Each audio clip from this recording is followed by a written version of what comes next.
বন্দুকের নখেই গ্রেপ্তার পিস্তল মামলার আসামি। ঘটনা রাজঘাট পঞ্চায়েতে।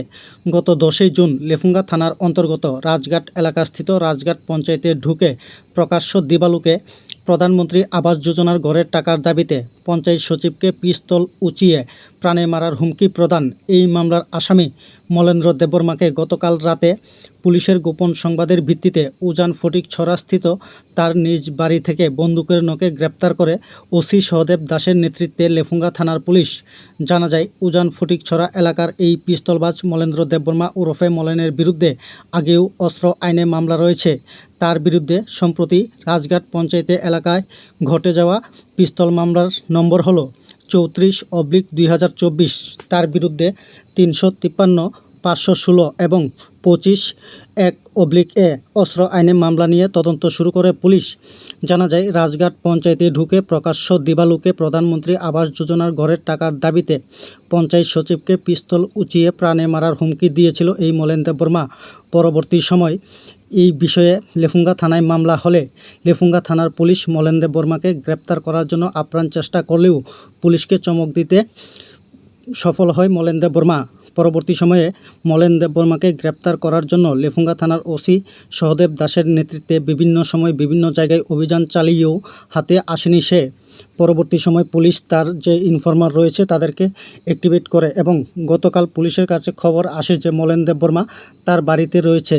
সেই খবর মোতাবেক লেফুঙ্গা থানার ওসি সহদেব দাসের নেতৃত্বে বিশাল পুলিশ এবং টিএসআর বাহিনীর জওয়ানরা মলেন্দ্র দেববর্মাকে তার নিজ বাড়ি থেকে গ্রেপ্তার করে এবং বুধবার তাকে আদালতে প্রেরণ করা হয়।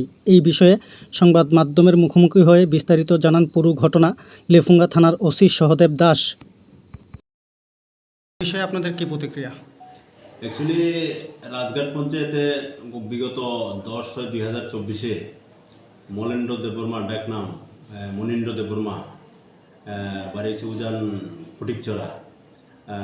ওই সময় আসিয়া পঞ্চায়েতের যারা পঞ্চায়েত সেক্রেটারি এবং তাদের যে স্টাফ আছে তাদের সাথে সে বন্দুক দেখিয়ে থ্রেট দিয়েছিল। পরবর্তীকালে তারা ওর বিরুদ্ধে একটা অভিযোগ করে আমাদের থানাতে এবং কেস রেজিস্টার হয় তার বিরুদ্ধে।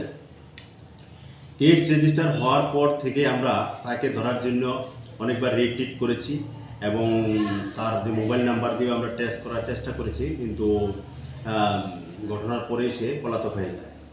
পরবর্তীকালে আমরা গতকাল একটা খবর আসে যে তার বাড়িতে সে এসেছে। তখন আমরা এই খবরের ভিত্তিতে আমরা লগে সাথে স্টাফ নিয়ে তার বাড়িতে রেড করি এবং তাকে আমরা অ্যারেস্ট করে নিয়ে আসি এবং আজকে কোর্টে তাকে 3 দিনের পুলিশ রিমান্ড চেয়ে তাকে কোর্টে পাঠাবো আর্মসটা রিকভারি করার জন্য। স্যার, সে কী কারণে পঞ্চায়েতে ঢুকে পঞ্চায়েত সচিবকে পিস্তল উঁচিয়ে হুমকি দিয়েছিলেন? ওই সময় যে অ্যালিগেশনটা ছিল, সে পঞ্চায়েতে তার যে ঘরের টাকা তার ঢুকে না তার অ্যাকাউন্টে। তখন সে পঞ্চায়েত সেক্রেটারিকে বলছে যে তার টাকা কেন ঢুকছে না, এই বলে তাদেরকে থ্রেট দিয়েছে এবং আর অনেককে থ্রেট দিয়েছে সে যদি তার টাকা না ঢুকে মেরে ফেলবে এই বলে। তার বিরুদ্ধে পূর্বের কোনো এই ধরনের অভিযোগ রয়েছে কি? হ্যাঁ, তার বিরুদ্ধে সিদাই থানাতেও একটা অভিযোগ রয়েছে। আমাদের কাছে ইনফরমেশন আছে, আমরা ওই কেসে এটা ডিটেলস লিখে দেবো।